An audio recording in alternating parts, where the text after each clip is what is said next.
It's time to speak truth in the midst of chaos, to discern fact from fiction in a world of agendas.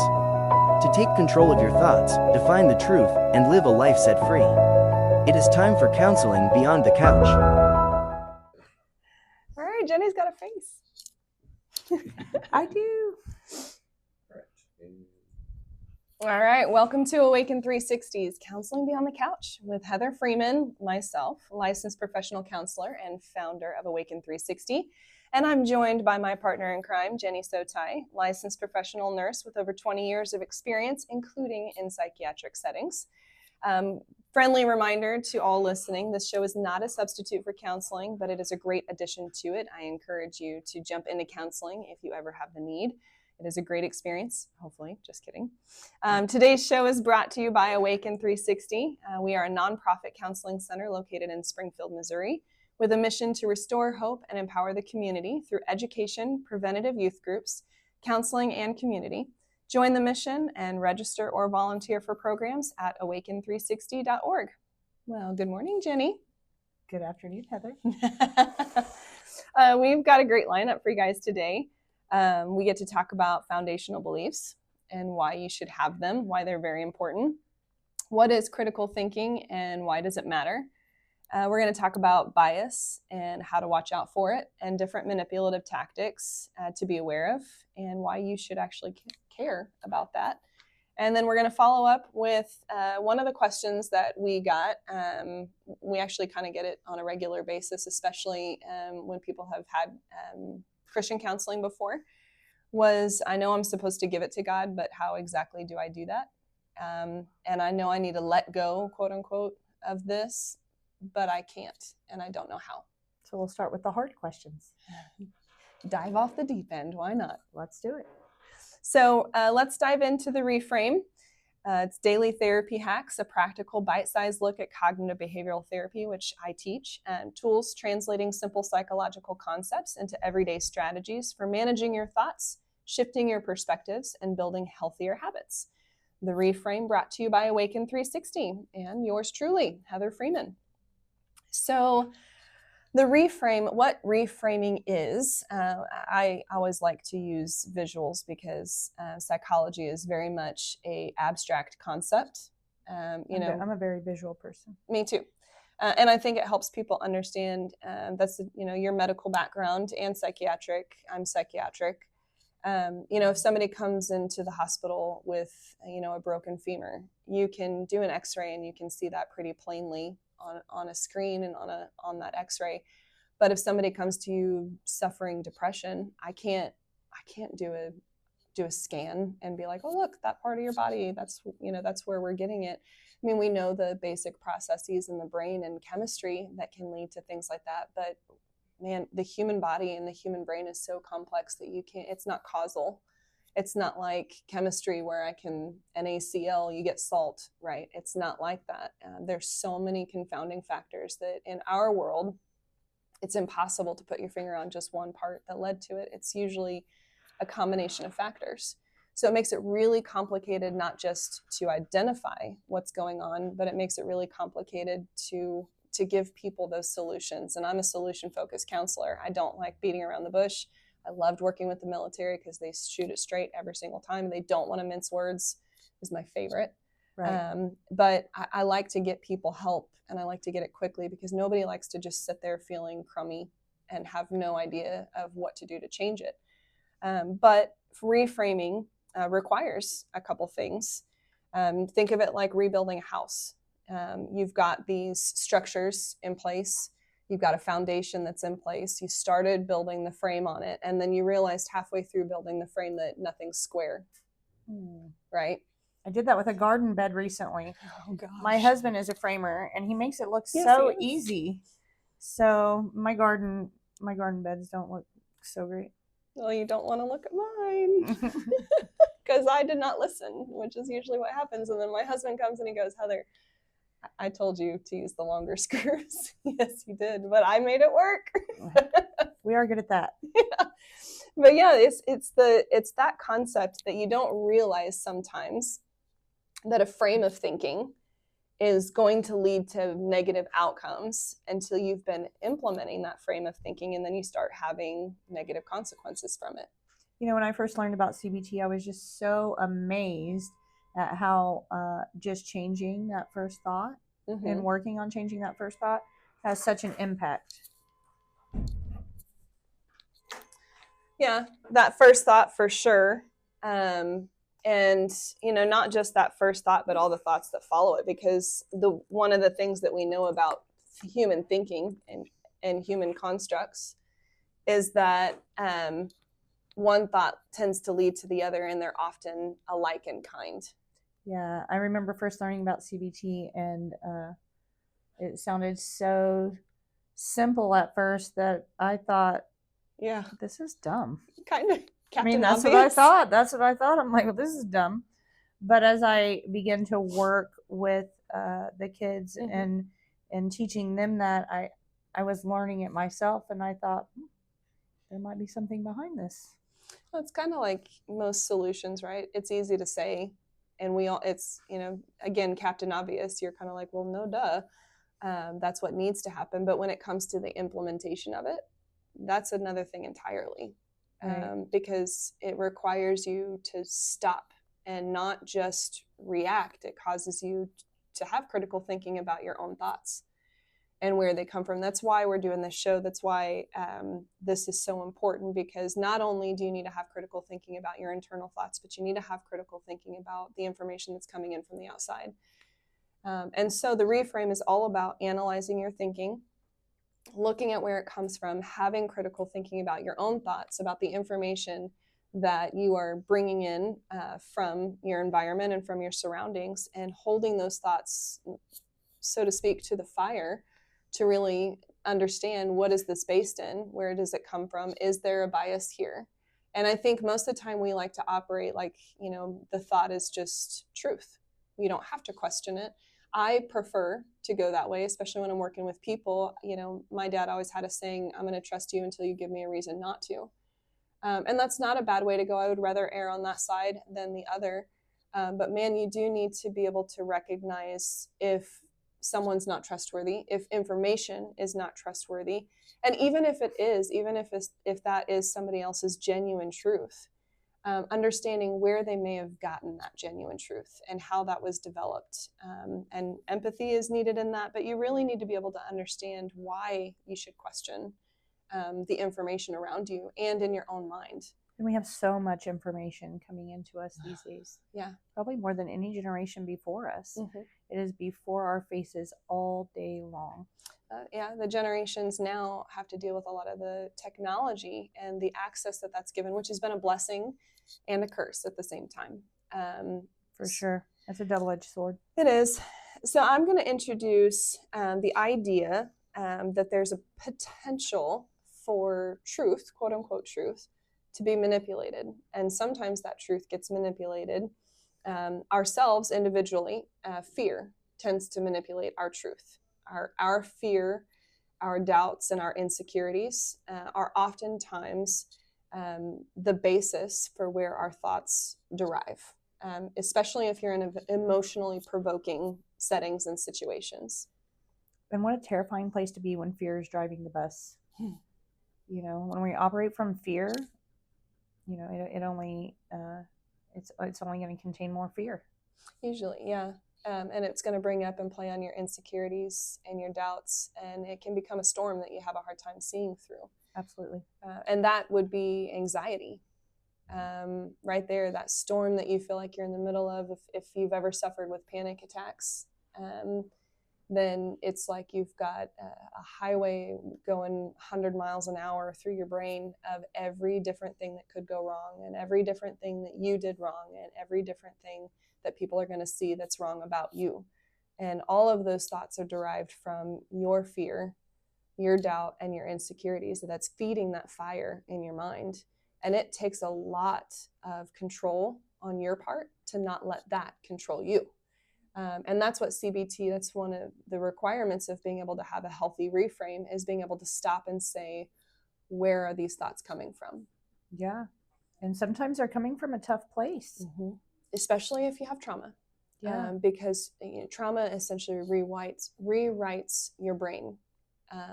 And there's a lot, your brain is an amazing component to your body. We still don't understand all of how it works. But what we do know is that trauma rewires the way that your brain functions in a huge way. There's a lot of research into polyvagal theory, into how the biology of your brain actually changes with trauma. And so it can make it really, really hard to be able to do CBT because you're fighting your own biology at that point. Right. And you're trying to rewrite a structure that's been in place 10 years, 15 years, however long you've been operating in that same capacity. Old habits die hard. And so this can be, like I said, easy to say, hard to implement. Right. So we're going to jump in to, that's kind of a look at individual thoughts and how we hold them accountable. But we also need to be able to hold the structures that we live in accountable and ask where they come from. And so I want you to kind of tie those two things together, these two concepts, that just like fear lies to us, just like our doubt can lie to us, and can manipulate the way that we see a structure, can see a situation, and can see a dynamic between us and other people or vice versa, so too can sometimes the information in our society. And I want you to see them as the same. And I'm going to build on that visual. Remember, we're going to take something that's very abstract and we're going to make it very concrete. Okay. So I want to introduce you to a figure that I came across in my research. And I had never heard of him before, but his name is Edward Bernays. And he is the self-coined father of propaganda. I'm excited about this guy. You've just informed me about this guy here in the last week. Yeah. So the pop quiz that I would bring up for everybody is, what is America's favorite breakfast? Eggs and bacon. Eggs and bacon. Yeah, very good. So Edward Bernays in the early 1900s was founding his first public relations and media group and firm on the East Coast. And he was hired by a baking company to basically increase their sales. And one of the things that he said to the company was, our job... And this is because breakfast was not always the most important meal of the day. Right, and which is the term that we love to say. Make sure you eat your breakfast. It's the most important meal of the day. We've heard it our entire lives. And yep, 2026, Mr. Bernays is still impacting our culture and our society from the work that he did back in the early 1900s. And this is evidence.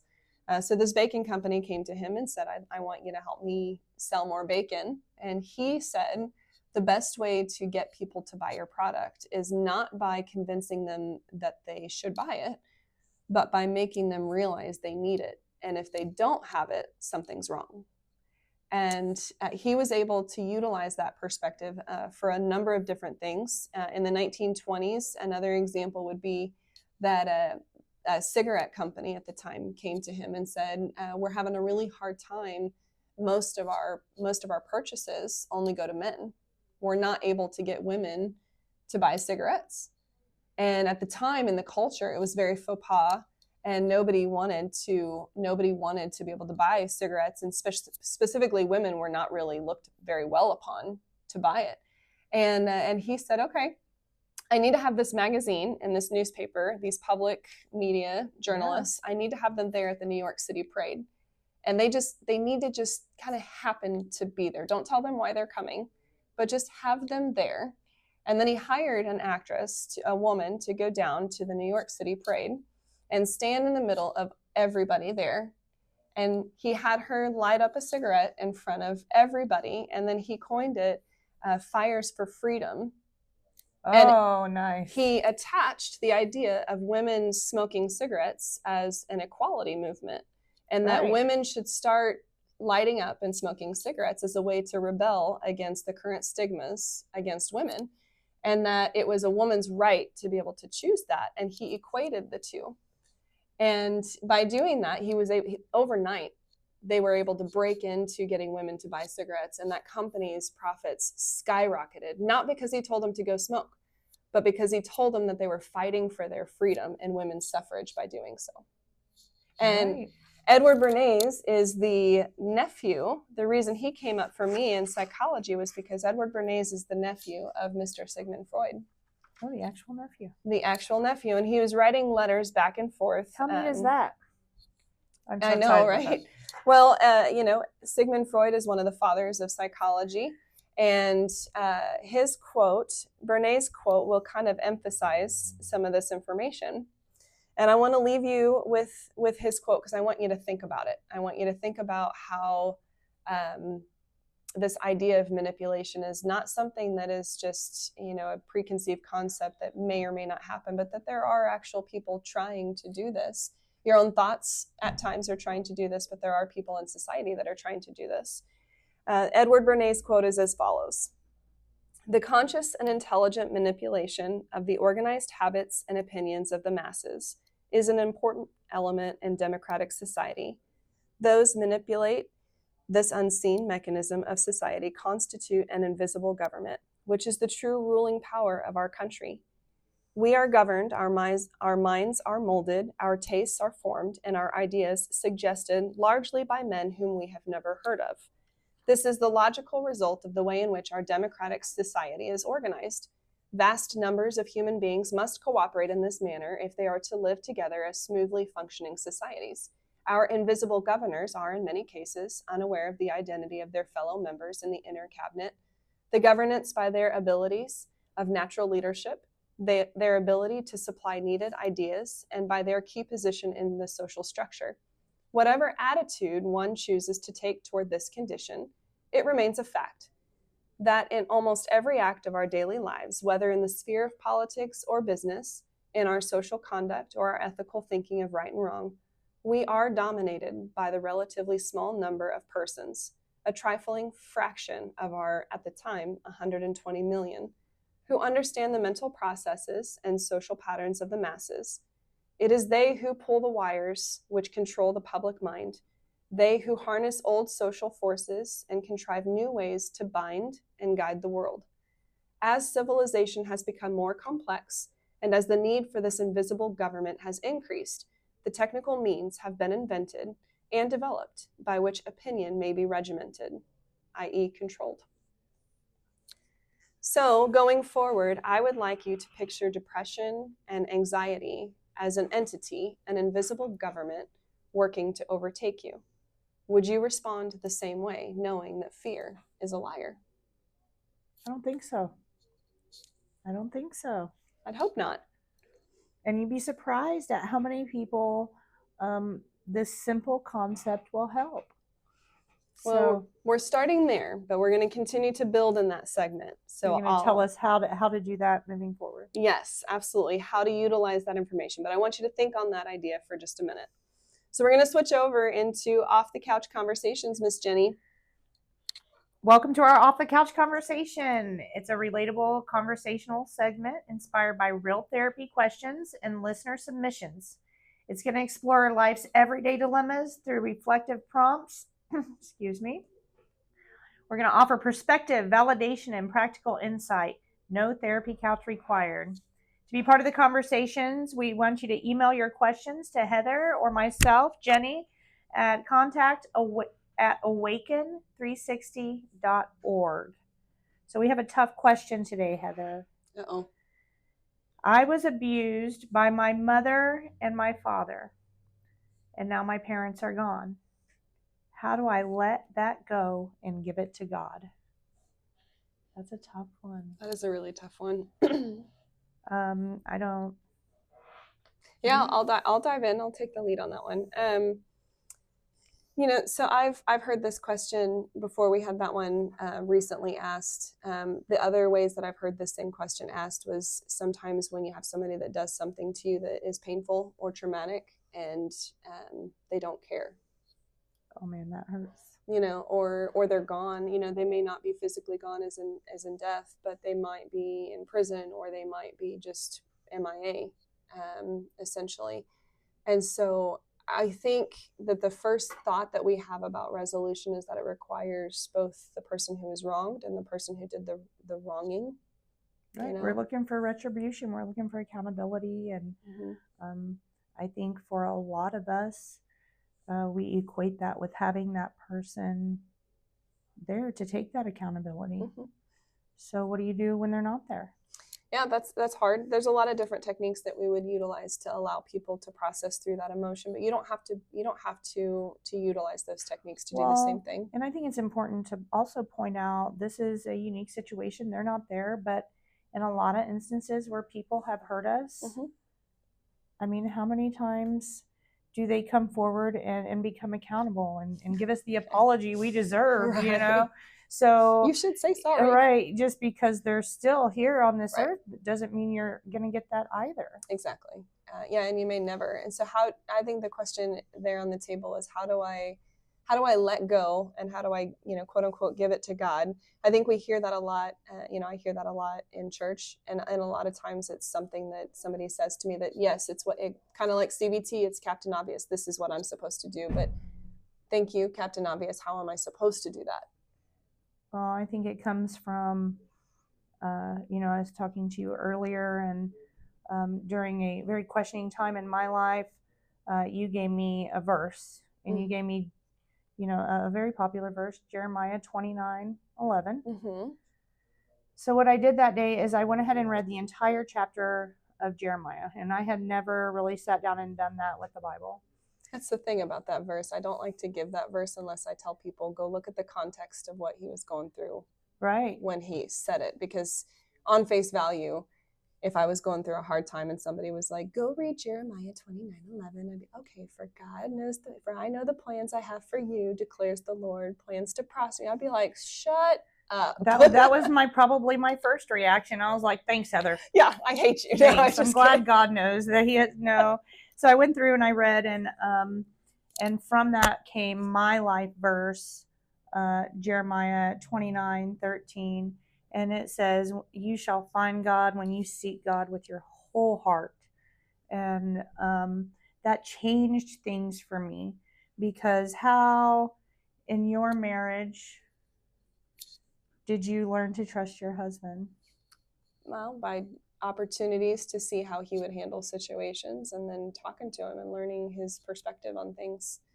And yeah, I just think that in any relationship, when communication ceases or becomes one-sided, the relationship becomes hard and difficult. And so I think for me, in order to give things to God, it has been a day-by-day process where I have watered my relationship with him. How can I communicate with God if I'm not opening that line of communication, if I'm not willing to hear from him? You said something about, being able to go to God on a regular basis and maintain that communication. Tying this into kind of where we were at earlier in the previous segment, being willing to seek answers. Yeah. And I, whether, so this is something where I'm going to split a little bit, and I'm going to say that if you are a believer, I would challenge you to not stop asking questions, even if they're hard and even if they're ugly. Because our God is, if he's the creator of the universe, he's able to handle your questions. He's not going to shy away from them. If he's inviting you to ask those questions, then he wants you to seek, even if sometimes the questions are hard and you don't get the answers that you want right when you want them. But it brings up the question for me, for you as a believer, who is in control in your life, and what do you believe about God's sovereignty? Who do you put your trust and your faith in? And what do you root into? And this is where those foundational beliefs are so important and integral in life, because the reality is, the one thing we're promised in life is that life is going to have curveballs. You're going to have stuff that is unexpected that's going to come up. Somebody's going to get injured. Somebody's going to get sick. You're going to have a flat tire on the way into work and spill your coffee everywhere. Like, stuff is going to happen. It's just an inevitability. It's not a question of if, it's a question of when. So when it happens and when everything hits the fan, what are you going to root into? And if you're a believer, I hope that that's by doing exactly what you did, going to God's word and saying, okay, prove it. You say you love me, prove it. You say that you're here for me. You say you have a plan and a purpose, prove it. And I think that we are allowed to be able to go into the word and say, let's look at all the stories where people have gone through some pretty traumatic stuff, and God has proven it over and over and over and over again that he never leaves. And so as a believer, we go into that. If you're not a believer, what do you root into? And that's where those foundational beliefs are so key, because I would ask you, what holds you steady when all the waves are threatening to drown you? What do you anchor into? And so, whenever I'm going forward and I'm offering counseling, if you're a believer, I'm going to meet you right where you're at. You know, you may not have developed some of these strong faith ties into God's word. You may not have even ever opened up your Bible, at which point, you know, at your lead, I'm going to want to explore that with you, because I want to know what you actually believe in. Do you just believe in God because it was convenient at the time? Do you believe in God because your family was raised as Christians and you went to church every day because it's just what you did? Or do you believe in God because he's the very breath that you breathe?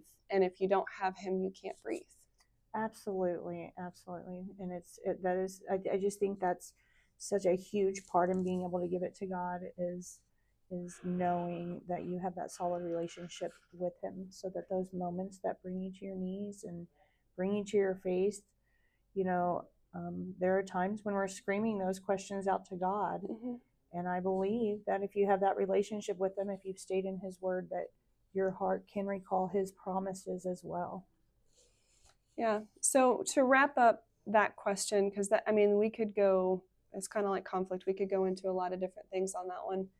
But to wrap that up and really give you some pointers, whatever you believe in, I would ask you, why do you believe it? Because it's all great and fun to say, you know, I'm a Kansas City Chiefs fan when they're winning. But man, this last season, I don't know. I was questioning my jersey. They lost a lot of fans this season, didn't they? You know, but are you a fair weather believer in whatever you believe in, whether you're a Christian or you're an atheist or whatever background and belief system that you have? Do you believe in it because of everybody around you? Are you lukewarm? Because man, the testament of your faith and what you believe in holds up one way or the other when life turns the heat on. Absolutely, absolutely. And it's in those moments where if we have a strong relationship with God, he'll allow us to use that moment to show people what faith looks like. Yeah. Sometimes it sucks. Let's just be honest. Oh, absolutely. Absolutely. But letting it go means you're aligning with your foundational beliefs. And if you are a believer, that means you're recognizing who's in control. So switching over, sorry guys, that question could take us for a long time. We could go down a lot of rabbit holes. We could go on that one. So I hope we kind of gave you a good taste of how to start answering that question and where to go to start seeking the answers to that. But we're going to switch over and go to Berea, the Berean breakdown. The Berean breakdown invites you to question what you think you know.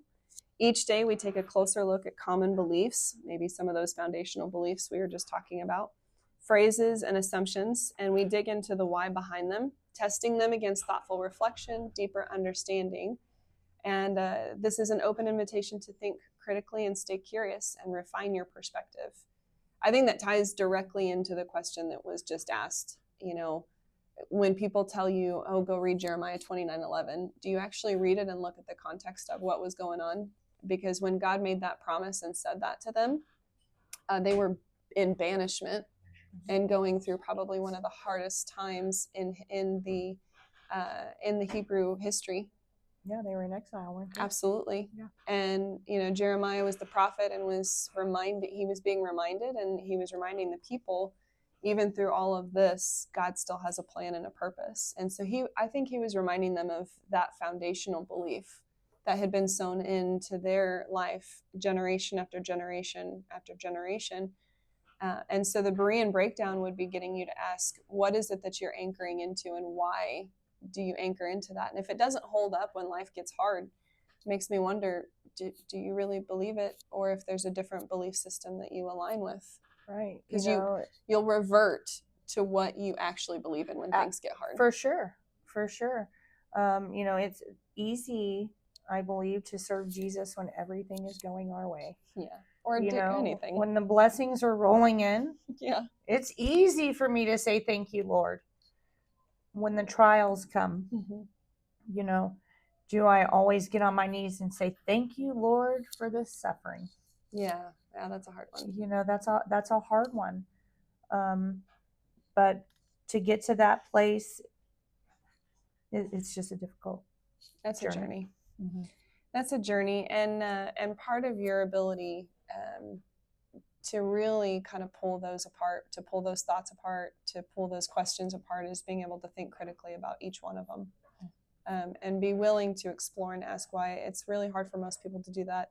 In counseling, I have found that one of the scariest places for most people to be is in their own brain. Oh man, that's got me in a lot of trouble.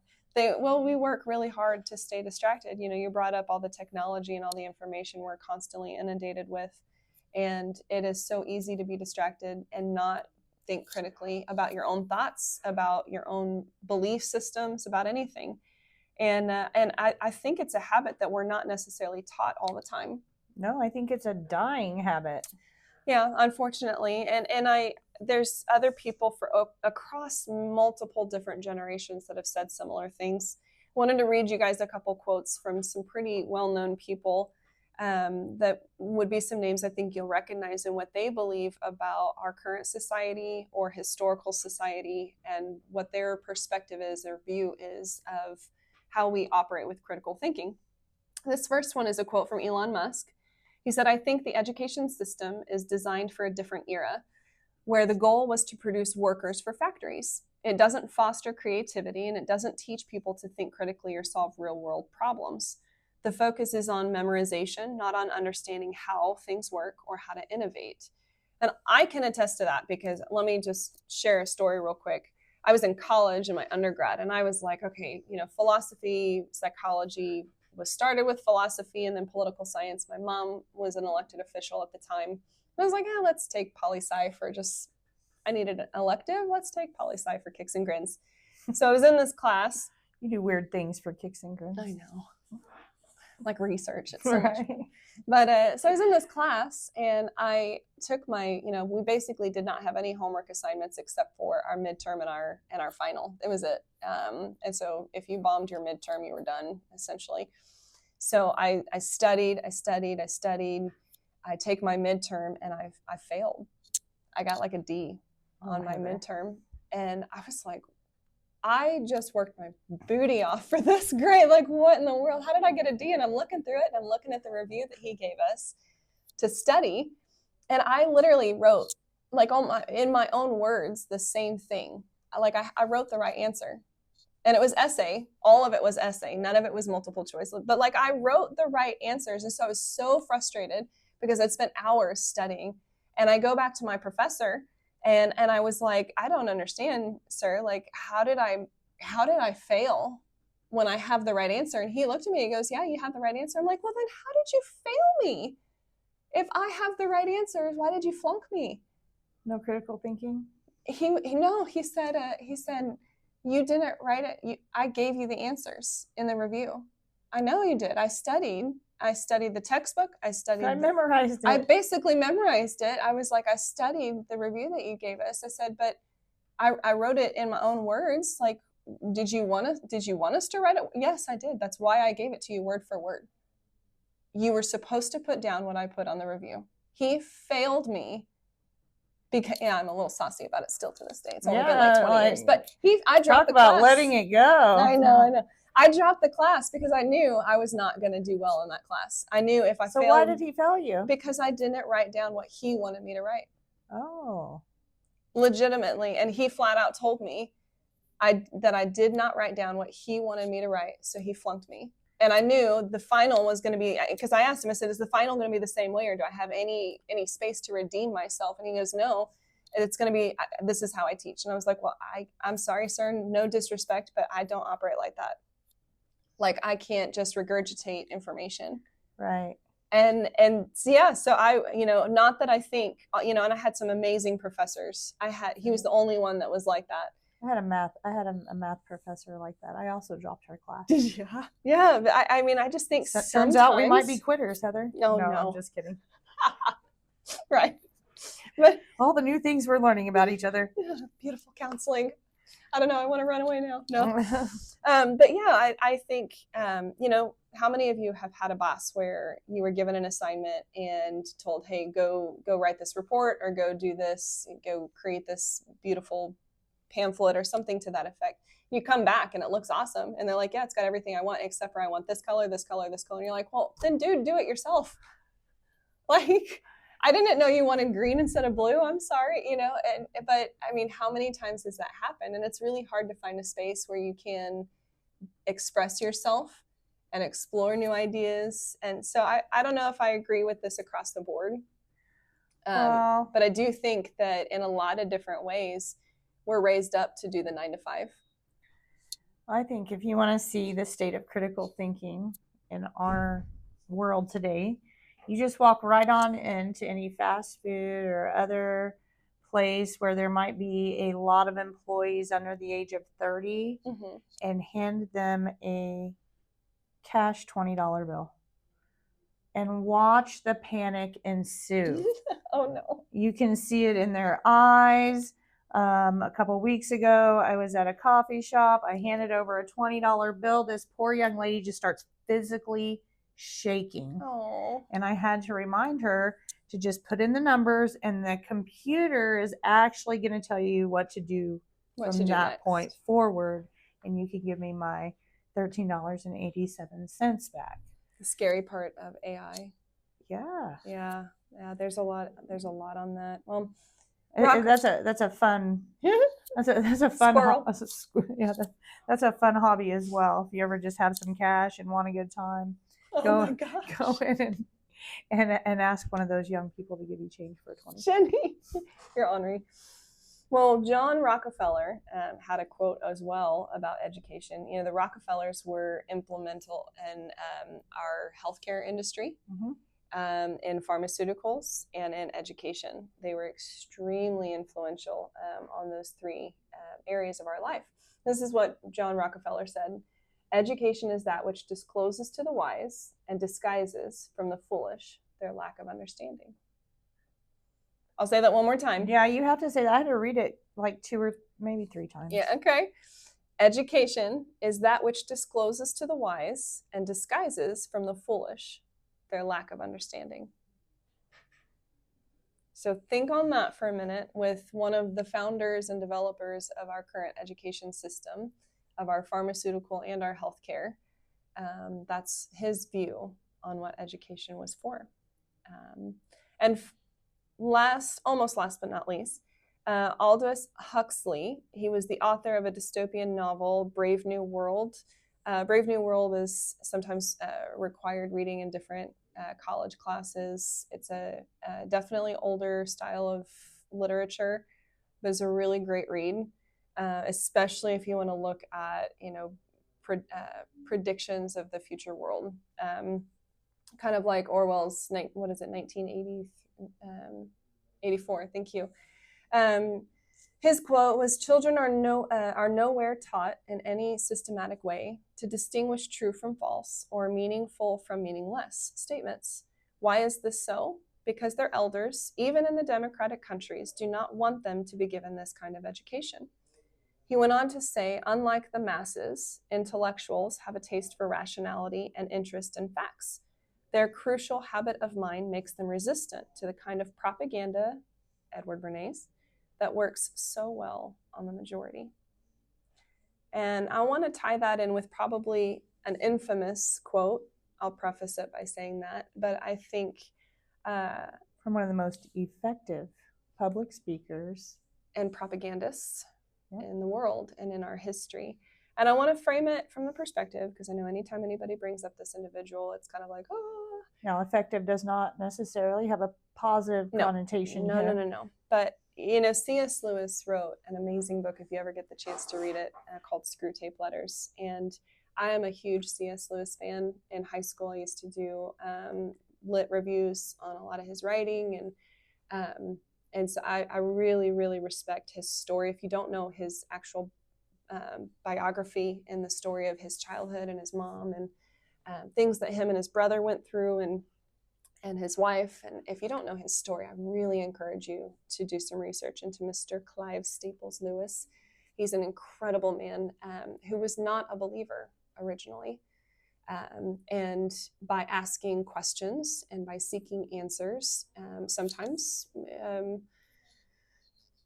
with difficult questions, he probably became one of the greatest Christian writers of all time, challenging social structures, challenging Christianese, and different things that we like to say, like, just let it go and give it to God. What does that actually mean? C.S. Lewis would have been the one to really pull that apart. But he wrote Screw Tape Letters, and the quote given was, he wanted to give all the psychology of temptation from the other point of view.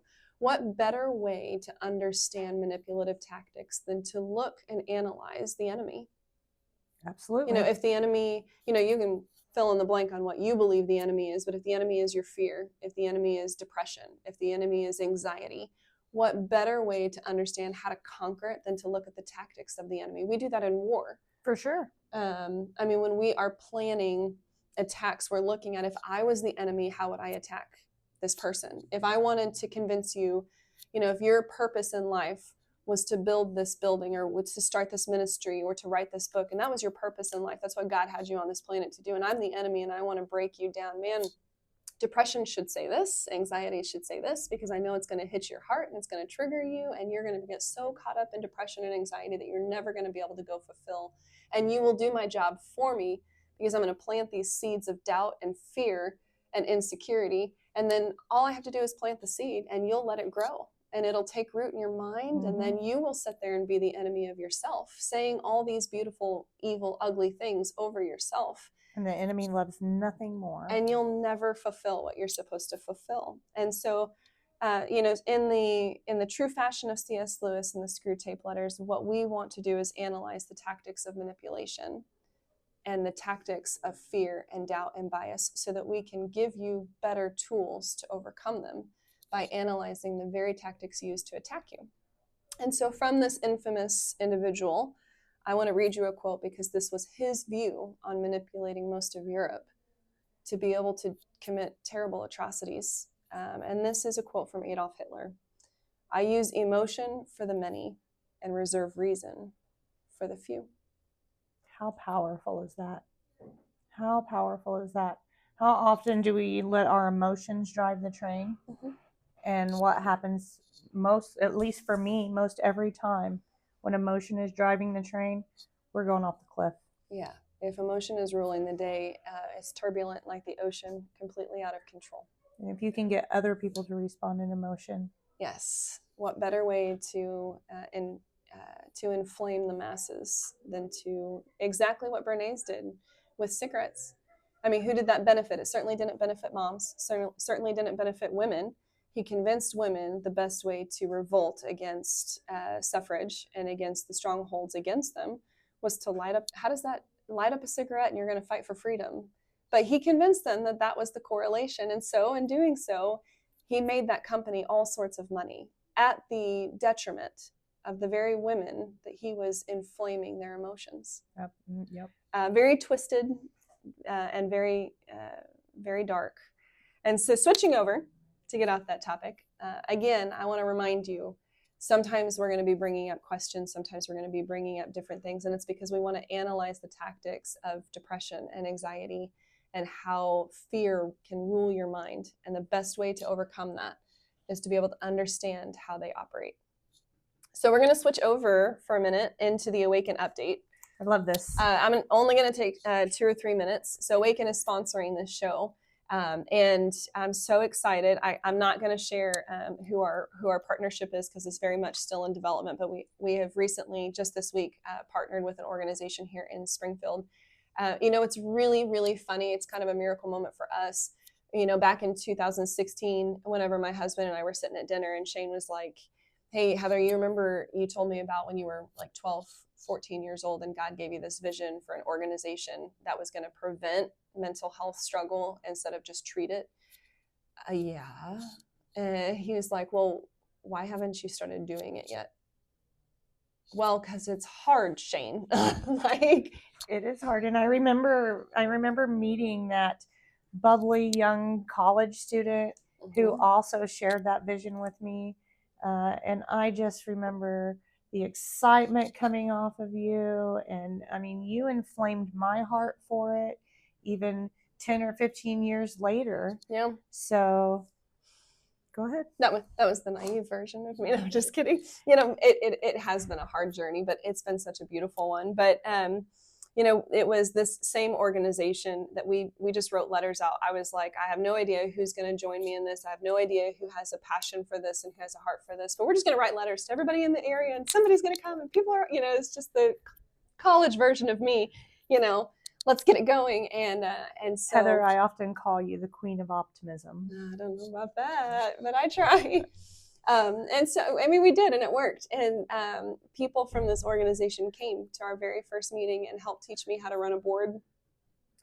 Really just came on, opened up their facility to us for free. And we're really attributed to the very reason we're here. And what's so funny is fast forward almost 10 years, and they're back to helping us.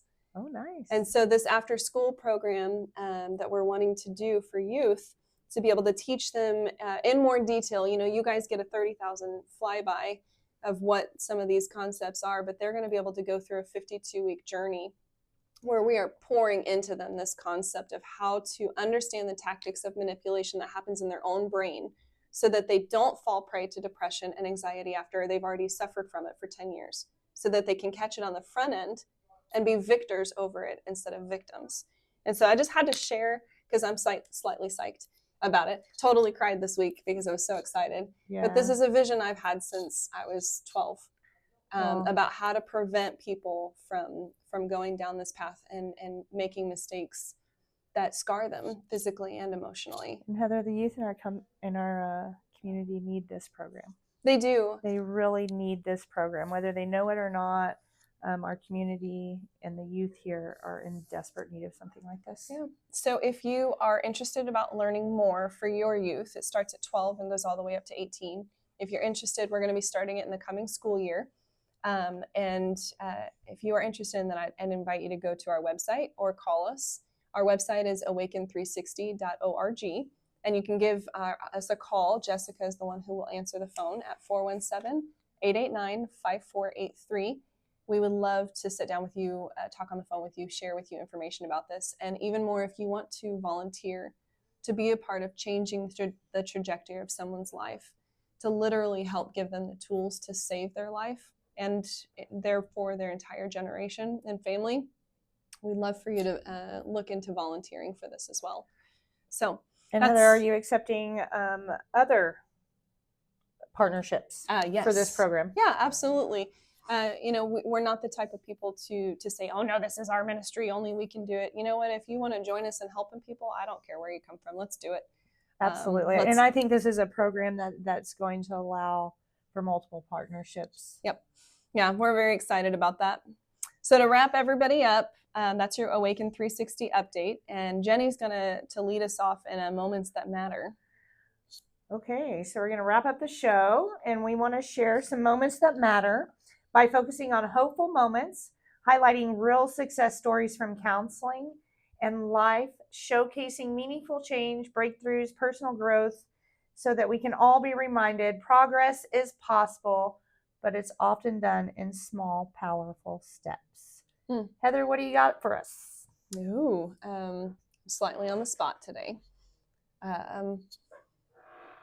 I'll share two. One's pretty short. The other one's not too long either. But so one, this was back when it was before our buildings had split, when you and I were working at the psychiatric hospital. Okay. And I had a pretty rough case, and I had come back from maternity leave after having my oldest, and we started to get contracts from some other areas of the country. Mm-hmm. And I remember this season. This season, it was pretty tough. We had a big learning curve. We had elevated in our ranking on severity of behaviors. We sure did. So yeah, we were getting a lot more gang-related and aggressive and tough situations. And so I remember it was probably one of the hardest cases I worked, and it was a male adolescent. And the hardest part about this kid was that when he was in my office in therapy, you got to see his heart. It was like the one place that he would shed all of the bravado and facade and fake. Yeah. And so I actually got to know him as a kid, as a 14-year-old kid. Those were hard seasons, but what beautiful brokenness God let us see. Yeah, and it was definitely heart-wrenching for me, to see and hear his story. And this is kind of goes back into empathy. And, you know, his truth was very twisted. His truth was wrought from years of trauma, rejection, denial, legality, you know, kind of being in the system since he was like 5. Right. And not growing up with the family structure. So, I mean, if you can think of it, it happened to this kid. And so, you know, his truth was not based in what I would say is healthy foundations. His truth was very much fear and survival based. But that's where, you know, empathy comes in. Is his truth and my truth were different. I didn't grow up like that, thankfully. But you know, that kid was so strong by 12 and 14, much stronger than I could ever imagine being. He had survival instincts that I could never hope to have had. And yet after getting to know him, you know, one of the hardest parts was watching him leave my office. I would watch him as we just got done having some tough conversations. We just got done, you know, really digging into why his foundational truths were what they were. And I was really working with him to reframe those foundations. And I remember he looked at me and he said, in my world, those truths would burn. And he wasn't wrong. He was not wrong.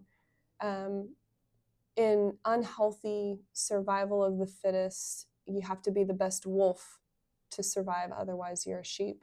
And a lot of times we were sending those kids back into the wolves. We were. And we had to help them to have positive responses to the wolves. And how do you be a wolf and a lamb at the same time? Yes. Yeah. And not use your wolf to take advantage of the sheep. You know, I mean, it's two different worlds. And if you've never experienced it, you've never seen it, it's really hard to wrap your head around. For sure. But what he was not wrong. The truths that we hold in healthy dynamics do not hold up where he came from or where he was headed back to. And that's something that we have to understand when you come out of trauma. The very things that kept you alive in trauma will destroy a healthy dynamic. And the very things that we have to operate on in a healthy dynamic will be destroyed in a traumatic setting. And so that right there is that hardest part, is when you come out of it, you have to no longer be in a place of trauma to be able to start acting and operating in a healthy way. And so moments that matter for that kid, I remember after we discharged him, he ended up, you know, just same merry-go-round, getting right back on the bandwagon and going right back into the life. His dad called and was like, do you guys have an open bed? Can you guys get him back in? And I had been his counselor for about 9 months. And so I'd had a really good rapport with this family. And I remember talking to him and I said, listen, when I see him in counseling, he is who we both know. When he goes out on that floor, he is no longer, he puts on the facade. He literally would get his shoulders back and like getting reared up like a boxer going into the ring. And We've seen that a lot. I would watch him do it. And I'd be like, don't do it. Don't go back into it. Come on. And he'd go out and do something stupid and it would cause him to have to stay longer, which I think he did on purpose. But the moment that mattered for me was when I talked to that dad and I said, you have to get him out of where he's at. You guys either have to move, you have to do something. And we ended up finding out that dad listened. Oh, isn't that great? That dad listened. He got out. They moved. I mean, they didn't move anywhere glamorous or anything, but they moved out of that space and it gave that kid a reset. No longer did he know all the people that he knew before. He had a reset to be able to start operating and healthy. Right. So that would be the moment that mattered, and I'll leave it at that one because I want to reiterate to everybody that, you know, life is hard. Living healthy is hard. Nobody's perfect, therefore no situation is perfect. And so I want to just empathize with all of you out there who are trying to change.